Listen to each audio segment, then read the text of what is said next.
আমাকে নিয়ে আরও কথা হবে। এমনিই আমি ভাই বটের চরমভাবে শিকার। এখন পঙ্গু ছেলেটা যখন বললেন যে অনেকের অনেক হয়েছে, আমি তো এখানেই দাঁড়িয়ে আছি, আমি দাঁড়াতেও পারি না, আমাকে ক্র্যাচে দাঁড়াতে হয়। একটা কণ্ঠস্বর হয়ে থাকুক এবং জুলাই স্মরণ করিয়ে দিক যুগে যুগে যে প্রত্যেকটা জিনিসের একটা শেষ আছে। ৭১-এর প্রতি শ্রদ্ধাশীল, ৭১ আমাদের অস্তিত্ব, কিন্তু তার মানে এই না যে সব অসত্যকে সত্য পরিণত করতে হবে। যদি একটু যাই, আপনি একটু করে বলতে চেয়েছিলেন যে 845 জনের শহীদ হয়েছেন, এরকম একটা তথ্য এখনো খুঁজে বের করতে পারেনি। আপনি কি মনে করেন কিনা আসলে সরকারের এই গত সরকার, অন্তর্বর্তী সরকারতে তথ্য বের করতে ব্যর্থ হয়েছে, এটা কি মনে করেন কিনা? বা আপনি কি মনে করেন কিনা যে 844 জন বা 845 জন যে কথাগুলো বলছে, এগুলো সবগুলো তথ্য নিয়ে কি আপনার কোনো সন্দেহ আছে কিনা? আপনাকে ধন্যবাদ। যারা শুনছেন আমার শুভেচ্ছা অভিনন্দন, আমার সহ আলোচককে শুভেচ্ছা। রতন ভাই এক্সিলেন্ট বলেছেন। সেইখানে আমি সংখ্যা তত্ত্ব নিয়ে কথা বলার আগে এইটুকু বলতে চাই, উনি তো বলেই ফেলেছেন যে এই দেড় বছর একদম অ্যাপ্রোপ্রিয়েট সময় ছিল, যে সময়টায় সংখ্যা নিরূপণ বলেন, আহত নিরূপণ বলেন, আপনার পঙ্গু নিরূপণ বলেন, এই জিনিসগুলো করে পার্ট বাই পার্ট যে সমস্ত ৬৪টা জেলায় যদি চিরুনি অভিযান করেন, লাগে না ওরকম আপনি ডিসিএসপিকে বলেন, উনি আপনাকে তথ্য দিবে। আপনি ইউনোকে বলেন, উনি আপনাকে তথ্য দিবে। আমরা যে এলাকায় যাই শুনি এই এলাকায় ১২ জন শহীদ হয়েছেন, এই এলাকায় ৬ জন শহীদ হয়েছেন, এই এলাকায় ৯ জন শহীদ হয়েছেন। ওই শহীদদের পরিবারের নাম ঠিকানা সহ শহীদগুলোকে যোগ দেন, তাহলে হয়ে যায়। তাহলে আপনার জাতিসংঘ একরকম কথা বলেন, সরকার একরকম কথা বলেন, বাইরে একরকম। আপনি যেমন 840-45 বললেন সরকারি হিসাব, আরেকজন বললেন 1400-র মতো, আরেকজন বললেন 1500-র মতো। দেখেন আপনি আজকে যদি রাতে 10টা-20টা টকশো হয়, এগুলো আপনি শোনেন, দেখবেন কারোর সঙ্গে কারোর সংখ্যাটা মিলছে না। আমি তো চাই, আমরা চাই প্রতিবেদন, জাতিসংঘের তথ্য, এটা কি আপনি বিশ্বাস করেন কিনা? আমি আমার জায়গা থেকে যদি আমি ঠিক মতো না দিতে পারি, ৭ সমুদ্র 13 নদীর ওপার থেকে ওনারা যে সংখ্যাটা নিরূপণ করেছেন সেটাই যে সম্পূর্ণ সত্যি হবে, সেটা তো আমাকেই প্রুভ করতে হবে। এই প্রুফটা তো এই পর্যন্ত উঠে আসে নাই। তাহলে আমি আমার দেশ ছেড়ে তো আরেকজনকে আমি আবার বিশ্বাস করবো, এটাও তো দেখতে খারাপ দেখা যায়। আমি দেশকেই বিশ্বাস করতে চাই, এবং এটা কিন্তু অঙ্ক। এটা আপনার এরকম না যে আপনার সমাজবিজ্ঞান যে এক এক জায়গায় এক এক এনভায়রনমেন্ট অনুযায়ী আপনি ডেফিনেশন দাঁড় করাবেন। এটা আপনার ম্যাথমেটিক্স, সব জায়গায় একই রকম আপনার ফলাফল আসার কথা। তো সেই জায়গায় যখন এই আমাদের মাননীয় প্রধানমন্ত্রী 4 তারিখে একটা প্রোগ্রাম করলেন, যখন পঙ্গু ছেলেটা যখন বললেন যে অনেকের অনেক হয়েছে, আমি তো এখানেই দাঁড়িয়ে আছি, আমি দাঁড়াতেও পারি না, আমাকে ক্র্যাচে দাঁড়াতে হয়। তো আমরা তো এই উত্তরটা এইভাবে জানার জন্য প্রস্তুত না। এটা আমাদের কষ্ট দেয়, আমাদের হৃদয়কে ক্ষতবিক্ষত করে। আমরা চাই যে ওরা আমাদের জন্য যা করেছে, আমরা এই দেশের হয়ে, এই দেশই তো করবে, তাদের জন্য করুক। কিন্তু এখন পর্যন্ত ওই জায়গাতে আমরা পৌঁছতে পারছি না। এই কথাগুলোই যখন আমরা বলতে চাই, 4 মাস অতিবাহিত হয়ে গেল, 4 মাসে শোনেন, 4 মাসে বিএনপি কি একটা দিনের জন্য স্বস্তি পেয়েছে? বিএনপি যতটুকু করেছে, এই যে প্রোগ্রামটা বিএনপি যেভাবে সরকারিভাবে 4 তারিখে প্রোগ্রাম করলো, আপনি বলেন যে কয়টা প্রোগ্রাম ওইভাবে দেখলেন? আরও দল ছিল যারা অনেক কথা বলে। আমি চেতনাতে বিশ্বাস করি, কিন্তু চেতনা বিকৃতিতে বিশ্বাস করি না। আমি চাই তাদের জন্য যতটুকু পারি করি, কিন্তু সেটাকে ফলাও করে ঢালাও সাজিয়ে আমি এটা নিয়ে বেচা কিনা করতে চাই না। তো সেই জায়গায় সরকার যেতটুকু পেরেছে, সরকার যদি আরেকটু চাপের মধ্যে থাকতে, হয়তো আরও 2টা প্রোগ্রামে সরকারের মন্ত্রী মহোদয়রা বা সরকার প্রধান যেত প্রোগ্রামে, যদি আপনি একটা প্রোগ্রাম থ্রো করতেন, আমাকে দাওয়াত দিলে আমি আসতাম, রতন ভাইকে দাওয়াত দিলে রতন ভাই আসতো। তো আমরা তো চাই জুলাই বেঁচে থাকুক, জুলাই আমাদের একটা কণ্ঠস্বর হয়ে থাকুক, এবং জুলাই স্মরণ করিয়ে দিক যুগে যুগে যে প্রত্যেকটা জিনিসের একটা শেষ আছে। যে তুমি যত স্বৈরাচার হও, যত অন্যায় করো, তোমারও একদিন শেষ হবে। তো এই জায়গাটা কিন্তু জুলাই থেকে এই প্রজন্মকে শেখানো। তো আগামী প্রজন্ম যারা আসবে তারাও শিখুক, আগামী সরকার যারা আসবে তারাও এটা শিখুক, আমরা এটা চাই। কিন্তু আমরা তো কোথায় যেন আমরা আটকে পড়ে থাকি। আমরা চাইলেও অনেক কিছু হয় না, আবার যেটা চাই না সেটা আবার অনেক সময় হয়ে যায়। তো এই জায়গাটা থেকে আমরা সরে আসতে চাই, যে আমরা অরিজিনালের মধ্যে থাকতে চাই। ৭১-এ কতজন শহীদ হয়েছিল অ্যাকুরেট কেউ বলতে পারে নাই, সেটা নিয়েও চেষ্টা চলে না, এখনো চেষ্টা চললে হবে। তখন 30 লাখ শহীদ হয়েছে এখনো দেখেন, এটা যদি বলেন আবার আমাকে নিয়ে আরো কথা হবে। এমনি আমি ভাই বটের চরমভাবে শিকার, তারপরে আমি এগুলা বলতে চাই না। আপনিও জানেন, রতন ভাইও জানে, আমরা সবাই জানি আমরা ৭১-এর প্রতি শ্রদ্ধাশীল, ৭১ আমাদের অস্তিত্ব। কিন্তু তার মানে এই না যে সব অসত্যকে সত্য পরিণত করতে হবে। আমাদের যা সত্যি আছে এটা লিখেই শেষ করা যাবে না। এই ইতিহাসটুকু কিছুটা মেনে চললেও অনেক হয়ে যাবে। তো সেইখানে আমাদের কিন্তু ধার দেনা করতে হয় না, কিন্তু আমরা যেখানে ধার দেনার দরকার নেই সেখানে ধার দেনা করি, যেখানে ধার দেনার দরকার সেখানে আমরা উজ্জ করি। এই জায়গাগুলো আমরা থাকতে চাই না। তো সেই জায়গা থেকে আমি বলতে চাই ২৪ বেঁচে থাকুক, আমি মনে প্রাণে চাই ২৪ আমাদের যারা আহত সন্তানরা যারা চলে গেছেন তাদের ফ্যামিলিকে দেখা, এবং যারা এই যুদ্ধাহত এই ২৪-এর যে অভ্যুত্থানের তারা তাদের মর্যাদাটুকু সব ক্ষেত্রে পাক, এটা আমরা চাই। সে প্রত্যাশা আপনি করেন। আপনি জুলাই নিয়ে আপনার অনেকগুলো প্রশ্ন আছে, সেই অনেকগুলো প্রশ্নের উত্তর না আপনার জানা নেই, একটি টক শোতে আপনি বলেছেন। আসলে কোন কোন প্রশ্নের উত্তর আপনার কাছে জানা নেই? অনেক প্রশ্নের উত্তরই তো জানা থাকে না। এটা কিভাবে জানা থাকে এখন পর্যন্ত? ওই যেটা বললেন, সাধারণ জিনিসই, শহীদের সংখ্যাই তো আমরা জানি না। আমরা তারপরে কে এটার অগ্রভাগে কার নেতৃত্ব হয়েছিল পিছনের, যেটা ডক্টর ইউনূস সাহেব বলেছিলেন যে আমাকে মানে মাস্টার মাইন্ড হিসেবে, যে যারা এনেছেন মাস্টার মাইন্ডের নাম ঘোষণা করেছেন। 2-3বার ঘোষণা করার পরে কিন্তু উনি আবার ওই জায়গা থেকে সরে এসছেন। কিন্তু ওই জায়গা থেকে সরে আসার পরেও আমাদের তো জানা দরকার, জানতে চাওয়া উচিত। যেমন ধরেন জুলাইয়ের পরে যে সরকারটা হয়েছে, সেই সরকারের আপনার কি বলে মন্ত্রী পরিষদ, মানে উপদেষ্টা পরিষদের অনেক রকম কথা বলেছেন, যে কথাগুলার কিচেন ক্যাবিনেট, তাহলে পিছন থেকে কে করলো, সামনে থেকে কে আসলো, তাদের অবদান কি ছিল। তারপরে আপনার কেউ বলেছে ডিপ স্টেট ছিল, কিন্তু কিভাবে ছিল এগুলার কিন্তু কোনো আমরা পরবর্তীতে আর কিছু শুনি নাই। এখন হঠাৎ করে আপনার একটা সমস্যা হবে, তখন আপনি একটা বাণী ছাড়বেন, বাণী ছেড়ে সমস্যাটা চলে যাবে, আপনি বাণী থেকে সরে আসবেন, এটা তো হতে পারে না। এইটা 2024 সাল, বিজ্ঞানের স্বর্ণযুগ। সেই সময় যদি আপনি ধারণ করতে না পারেন, এআই কিন্তু বানানো হয়েছে ভালো ভালো কাজের জন্য। এআইকে যদি আপনি বাজে জিনিস বানান, বাজে কন্টেন্ট করেন, তাহলে তো হলো না। পৃথিবী অনেক দূরে নিয়ে যাওয়ার জন্য এআই আসছে। এআই দিয়ে যেমন কি সুন্দর আপনার ট্রাফিকিং করা হচ্ছে, এআই দিয়ে আপনার প্রত্যেকটা মানুষকে এখন কি বলে একটা ইসের মধ্যে ঢুকানো হচ্ছে যে সে কি কাজ করবে, তার অপরাধের জায়গাটা। এখন আপনি যদি নিজেই এআই দিয়ে আপনি একটা ভালো মানুষকে খারাপ বানায় ছেড়ে দেন, তাহলে তো হলো না। আপনাকে একটু প্রশ্ন করে শেষ করে আমি বিরতি যাব, এটা হচ্ছে প্রশ্ন উত্তরটা জেনে বিরতি যাব।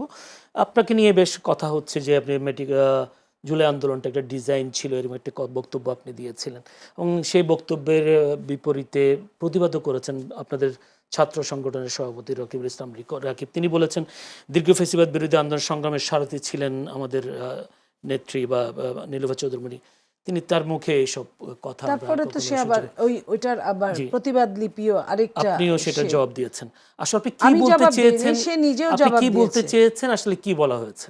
দেখেন, এইখানেই তো দুঃখটা, যে আমরা যা বলতে চাই সেটাকে যদি সঠিক সময় সঠিকভাবে না প্রকাশ করে কেটে ছেটে আপনি একটা কি বলে ফটো কার্ড বানান, একটা ভিডিও কার্ড বানান, তাহলে তো এই দেশের জন্য যারা কাজ করবে তাদের আপনি 2 দিন পরে খুঁজে পাবেন না। যারা অকাজ করবে তারাই সর্বোচ্চ বিচরণকারী হবে। আপনার বলা হলো যে আমাকে জিজ্ঞেস করা হয়েছে যে এটাকে কি আপনি একটা ডিজাইন মনে করেন? আপনি বলেন জুলাই আন্দোলনটা যারা তার বিপক্ষে খেটেছে, যারা ধ্বংস করেছে, যারা আমাদের সন্তানদের মেরেছে, এটা কি তাদের একটা ডিজাইন ছিল না? তারা কিভাবে ধরবে, কিভাবে কখন স্নাইপার দিয়ে গুলি করবে, কখন হেলিকপ্টার থেকে গুলি করবে, কখন কোনো ঘরের চিপা থেকে জানালা থেকে গুলি করবে, এটা ডিজাইন ছাড়া কি হয় আপনি বলেন? আমাদের সন্তানরা যখন আপনার মাঠে গেল, আপনার মিছিলে গেল, রাস্তায় গেল, তখন আপনার সামনে কখনো বুকের মুখোমুখি গুলি করেছে, কখনো পেছন থেকে গুলি করেছে, কখনো উপর থেকে গুলি করেছে। এগুলো কি কোনো আপনার ডিজাইন ছাড়া হয়? পৃথিবীতে ডিজাইন ছাড়া, আপনি আমাকে নিয়ে টকশোতে বসেছেন রতন ভাই সহ, এটা কি আপনি ডিজাইন ছাড়া কে কোন পাশে বসবে, কিভাবে, কোন ক্যামেরাটা কিভাবে দেখবে, পৃথিবীতে ডিজাইন ছাড়া কিছুই হয় না। তাহলে আপনি এটাকে কেন এরকম করে ধরলেন? আমি তো বাজে কোনো কথা বলিনি, বরং ওই কথাটার পরে আমি বলেছি যে আমাদের সন্তানরা যারা আবেগ নিয়ে অন্যায়ের প্রতিবাদ করার জন্য এসেছিল তাদেরকে এইভাবে মেরে ফেলা হয়েছে। আপনি দেখেন পরের লাইনটা এটা ছিল। তাহলে আমি যদি ওদের বিপক্ষেই কথা বলতাম তাহলে তো এই কথাটা বলতাম না। আপনি বলেন কথাগুলো কতটা আপনার সাংঘর্ষিক, মুখোমুখি দাঁড় করিয়ে দিয়েছে। এটা মানে আপনি বলতে চাইছেন তাহলে কি আন্দোলন দমাতে আওয়ামী লীগের ডিজাইনের কথা বলেছেন? এটা তো ফ্যাসিস্ট তো অবশ্যই আছে। আমার কথা হলো যারা এখন মাঠে নাই আমি এদের নামটাও নিই না, কিন্তু ফ্যাসিস্ট তো ফ্যাসিস্ট। আমার নেতা জনাব তারেক রহমান উনি কিন্তু নিজেই বলেছেন যে আমি প্রতিশোধ পরায়ণ না। আমার মাকে যদি আমি জিজ্ঞেস করতাম তাহলে আমার মা বলতো দেশের কাজ করো প্রতিশোধ নেওয়ার থেকে। তো আমি তো ওই জায়গা থেকেই এসেছি, ওই দল থেকেই এসেছি। তো আমি তো ওই কথাগুলো ওইভাবে হয়তো বলি নাই, কিন্তু কথাগুলো কি বুঝায় আপনার? যারা করেছে তারা তো ওই সময়ের সরকার ছিল, যারা করেছে ওই সময়ের সন্ত্রাসী ছিল, যারা করেছে ওই সময়ের আপনার সন্ত্রাসীদের সরকারের আজ্ঞাবহ আপনার দাসে পরিণত হওয়ার কিছু আমলা ছিল। এরাই তো এই জায়গাগুলাই করেছে। কাদেরকে নিয়ে করেছে সেই প্রশ্নটাও কিন্তু আরো আসে। এর মধ্যে দেশি বিদেশি আরো কেউ ছিল কিনা, এই প্রশ্নটা ছুড়ে দেওয়া যদি অপরাধ হয়ে থাকে, আমি তো ছুড়ে দিয়েছিলাম। এখন আমি আমার অপোজিশন, আমি আপনার মাধ্যমে কথা বলছি, আপনি একের অধিক প্রশ্ন করছেন এবং সেকেন্ডে প্রশ্ন করছেন। আমি সবগুলো উত্তর একবারে দিতে না পেরে আমি ছুড়ে দিয়েছি প্রতিপক্ষের কাছে বলটা, সে কোনো আনসার করে নাই, সেটা তো আমার দায় না। তো এই জায়গাগুলো থেকে প্রত্যেক দিন যে একদম হিসাব করে একদম ফর্মুলার মধ্যে ফেলতে হয়, টকশো কিন্তু ফর্মুলায় ফেলার জিনিস না। টকশো খুব স্বল্প সময়ে অনেকগুলো কথা বলতে হয়। সে অনেকগুলো কথার মধ্যে কোনোটা যদি অসমাপ্ত থাকে আগের পরের কথাগুলো বিবেচনা করে কিন্তু এটাকে বিবেচনাধীন হিসেবে ধরা হয়। তাহলে সেই জায়গায় কেন কে বা কারা যারা বটবাহিনী দিয়ে আমার পিছনে লেলিয়ে দিতে চেষ্টা করছে, তাদের বুঝতে হবে যে সত্য সবসময় সত্য ধীরগতিতে আগায়, কিন্তু সত্যই থাকে। তারা চাইলেই আমাকে অনেক কিছু করতে পারবে, আমি আল্লাহর রহমতে বিশ্বাস করি না। মানে আপনার কথাকে বলতে চাচ্ছি আপনি কথাগুলোকে ঘুরানো হয়েছে বিষয়টা এমন। রতন, আপনার কি মনে হয় আসলে এই যে জুলাই আন্দোলনে আমরা বারবার একই কথা বলি যে 7.62 রাইফেল ব্যবহার করা হয়েছে, স্নাইপার ব্যবহার করা হয়েছে। একসময় সাখাওয়াত হোসেন যিনি উপদেষ্টা ছিলেন, আমাদের সাবেক উপদেষ্টা, তিনি বলেছেন যে এই গুলি কোত্থেকে এসেছেন। তিনি আবার স্বীকার করে বলেছেন না আমি এভাবে বলিনি। যদিও আবার ডেইলি স্টারের তথ্য বলছে যে এইসব অস্ত্র আমদানি করা হয়েছিল 2022 সালে সরকারের পক্ষ থেকে 7.62 মিলিমিটার সেমি অটোমেটিক রাইফেল আমদানি করা হয়েছিল। তাহলে আবার যে গতকালকে যে চিফ প্রসিকিউটর আমিনুল ইসলাম তিনিও বলেছেন যে এই যে স্নাইপার ব্যবহারের যে একটা তদন্তে উঠে এসে স্নাইপার ব্যবহার করা হয়েছে। তাহলে কি এটা দিয়ে কনফার্ম করা যায় যে আসলে আন্দোলন দমাতে স্নাইপার ব্যবহার করা হয়েছিল, 7.62 মিলিমিটারের রাইফেল ব্যবহার করা হয়েছিল? এটা কি এখন আমাদের আলোচনা করার কথা? সাধারণ মানুষ অনুমান করে, আর গোয়েন্দা বিভাগ তদন্তের মাধ্যমে সেটা সত্যতা খুঁজে বের করে, আর বিচার বিভাগ বিচার করে অপরাধীদের শাস্তি দেয়। এখন বিচার বিভাগে কি বলা হলো সেটার উত্তর আমাদের দিতে হবে। তাহলে কি দাঁড়ায়? তাহলে বিচার বিভাগের দায়িত্ব বলছে যে এই 7.62 রাইফেল এখানকার নয়, বাইরে থেকে এসছে, বাইরে থেকে গুলি করা। আমাদের এখানে যতগুলো রাইফেল আছে আমরা শুনছি, আমাদের এখানে যতগুলো রাইফেল আছে তার মধ্যে প্রায় সবই তো বাইরে থেকে কিনে নিয়ে আসা। আমাদের অ্যামুনিশনও বাইরে থেকে নিয়ে আসা। আমাদের গাজীপুরের যে সমরাস্ত্র কারখানা, সেখানে আমাদের কতটুকু অস্ত্র তৈরি করি। ফলে আমাদের যে ধরনের অস্ত্র ব্যবহার হয় সেই অস্ত্রগুলো হয় আর্মিতে ব্যবহৃত হয়, না হলে পুলিশে ব্যবহৃত হয়, না হলে বর্ডার গার্ডে ব্যবহৃত হয়। তাহলে আমাদের দেখতে হবে যে আমাদের সেনাবাহিনীর জন্য, পুলিশ বাহিনীর জন্য, বর্ডার গার্ডের জন্য যে অস্ত্র কেনা হয়েছে জনগণের টাকায়, সেই অস্ত্র কি সেনাবাহিনী ছাড়া, পুলিশ ছাড়া অন্য কারো হাতে গেছে? যদি গিয়ে থাকে সেই অস্ত্রটা কার মাধ্যমে গেল সেটা খুঁজে বের করা দরকার। কারা ব্যবহার করেছে তাদেরকে চিহ্নিত করা দরকার। এবং তার দ্বারা ভিকটিম হয়েছে যারা, ভিকটিমরা হচ্ছে একটা এভিডেন্স যে আমার শরীরে যদি 7.62 বোরের একটা বুলেট থাকে, এটা একটা এভিডেন্স যে আমার শরীরে এই বুলেট দিয়ে আমাকে আঘাত করা হয়েছে। তারপরে তো পরবর্তী কাজ হচ্ছে গোয়েন্দা সংস্থার। এই বুলেটটা তাহলে কোন বন্দুক থেকে নিক্ষিপ্ত হয়েছিল, সেই বন্দুকটা ট্রিগারটা চিপেছিল কে, সেই বন্দুকটা তার হাতে গিয়েছিল কিভাবে, এটা কি বৈধ পথে না অবৈধ পথে? বৈধ পথে যদি হয়ে থাকে, এটা সরকারি হিসাব অনুযায়ী 18,000 রাইফেল আমদানি করা হয়েছে। এটা কি 18,000-এর বাইরে না এটা 18,000-এর মধ্যে? যদি 18,000-এর মধ্যে হয় তাহলে সরকারি কোষাগার থেকে এই রাইফেল বাইরে গেল কিভাবে? আর 18,000-এর বাইরে যদি হয় তাহলে এটাকে অবৈধ পথে অস্ত্র আমদানি হয়েছিল? সেই সমস্ত কিছুর উত্তর তো দিতে হবে আর গোয়েন্দা সংস্থার। এখন আমাদের যদি চিফ প্রসিকিউটর এই প্রশ্নগুলো তুলে থাকেন, তিনি রাইটলি প্রশ্নগুলো তুলেছেন যে এগুলোর উত্তর আমাদের পাওয়া দরকার। আমরা তো জনগণের পক্ষ থেকে জানতে চাইবো যে উত্তরগুলো পাওয়া দরকার। আমরা তো গিয়েছিলাম আন্দোলন করতে, নিরস্ত্র মানুষ। নিরস্ত্র মানুষ যখন আন্দোলনে ক্ষিপ্ত হয়, উত্তেজিত হয়, তখন তার হাতে অস্ত্র থাকে কি? ইট ছোড়ে, লাঠি দিয়ে মারে। আর বিপরীত পক্ষে যদি সরকার সেটাকে দমন করতে চায়, সে লাঠিচার্জ করে পুলিশকে দিয়ে, টিয়ার শেল, গরম পানি, কখনো কখনো ছড়রা বন্দুকের গুলি, তারপরে আমরা দেখি বন্দুকের গুলি, প্রাণঘাতী বন্দুকের গুলি, এবং এবার আমরা দেখেছি আরও বেশি অধিক মারণাস্ত্র যেটা বলা যায়, যেটা সাধারণত আন্দোলন দমন করার জন্য বা একটা জমায়েতকে ডিসপার্স করার জন্য, জমায়েতকে বিচ্ছিন্ন করে দেওয়ার জন্য এগুলো ব্যবহার করা উচিত নয়। এটা জাতিসংঘ কনভেনশন অনুযায়ী উচিত নয়। এমনকি প্রত্যেকটা দেশের যতগুলো রুলস থাকে তার মধ্যেও এগুলো কিন্তু নিষিদ্ধ করা আছে, সেগুলো ব্যবহার করতে দেখেছি। এখন যে সাউন্ড গ্রেনেডটা ব্যবহার করা হয়, এই সাউন্ড গ্রেনেডটাও তো ইনজুরিয়াস টু হেলথ। মানে এত উচ্চ শব্দ, এটা দিয়ে মানুষকে বধির করে দেওয়াটা কি উচিত হবে? একটা সময় যে টিয়ার শেলটা নিক্ষেপ করা হয়েছিল, পরে বলা হয়েছিল এই টিয়ার শেলটা উচিত নয়, এটা আপনি মিছিলকে ছত্রভঙ্গ করতে গিয়ে তাদের জীবনের জন্য তাদেরকে কি পঙ্গু করে দেবেন? ফলে এগুলো প্রশ্ন কিন্তু আসছে এখন। এখন লাঠি হাতে থাকলে লাঠি কখন লাঠি চার্জ করা যাবে সেগুলো নিয়ে নিয়ম আছে না? ফলে প্রসিকিউটর যখন এই প্রশ্নটা তুলেছেন, আমরা মনে করব যে এর পরে আদালত শুধু রায় দেবে তা না, মানে ভার্ডিক্ট দেবেন তা নয়, আদালত বিচারও করবেন যে অস্ত্রের ব্যবহারটা কখন হতে পারে, কতটুকু মাত্রায় হতে পারে, কতখানি পর্যন্ত ক্ষতি সাধন সে করতে পারে, সেগুলোর সুনির্দিষ্ট গাইডলাইন যেন ফলো করা হয়। আর যদি কোনো অস্ত্র সিভিলিয়ানদের হাতে চলে যায়, তারও তদন্ত হওয়া উচিত যে রাষ্ট্রের অস্ত্র সিভিলিয়ানের হাতে গেল কেমন করে। আর যদি কোনো অস্ত্র অবৈধ অস্ত্র হয়, তাহলে অবৈধ অস্ত্র উদ্ধার করার ক্ষেত্রে আমাদের বাহিনীগুলো ব্যর্থতার পরিচয় দিয়েছে, সেটাকেও তাহলে বিচারের আওতায় আনতে হবে। ফলে একটা ঘটনা অনেকগুলো ঘটনার উৎস মুখ খুলে দিয়েছে। ফলে আমরা এগুলো আলোচনা করব। সেক্ষেত্রে যদি তিনি বলেছেন যাত্রাবাড়ির একটি ঘটনা মামলা তদন্তে উঠে এসেছে, পুলিশ কর্মকর্তাদের নামে যে অস্ত্র বন্টন করা কথা ছিল, দেখানো হয়েছে, বাস্তবে অস্ত্রগুলো আওয়ামী সন্ত্রাসীদের হাতে পৌঁছেছে। এবং সেই সাথে সাখাওয়াত হোসেন সাবেক উপদেষ্টা, তিনিও বলেছেন এমন অস্ত্র দেখা গেছে, এমন ভিডিও দেখা গেছে, লুঙ্গি পরা, হেলমেট পরা, গেঞ্জি পরা ওদের হাতেও সেই রাইফেল তিনি দেখেছেন। তাহলে এরা কারা বলে মনে হয় আপনার? এখন দেখা গেছে, আমাদের উপদেষ্টা বলছেন এটা দেখা গেছে, তার মানে সে লুঙ্গি পরা মানুষটা চিহ্নিত, হেলমেট পরা মানুষটা চিহ্নিত না হলেও তার বডির অবয়বটা আছে। ফলে এই ফুটেজ বিশ্লেষণ করে সেই মানুষগুলোকে আইনের আওতায় নিয়ে আসা উচিত। তারপরে তাদেরকে জিজ্ঞাসাবাদ করলে তো বেরিয়ে আসবে আপনি এই অস্ত্রটা কোথা থেকে পেয়েছেন, আপনি তো ওই সরকারি বাহিনীর লোক না, তাহলে আপনার হাতে অস্ত্রটা আসলো কোথেকে?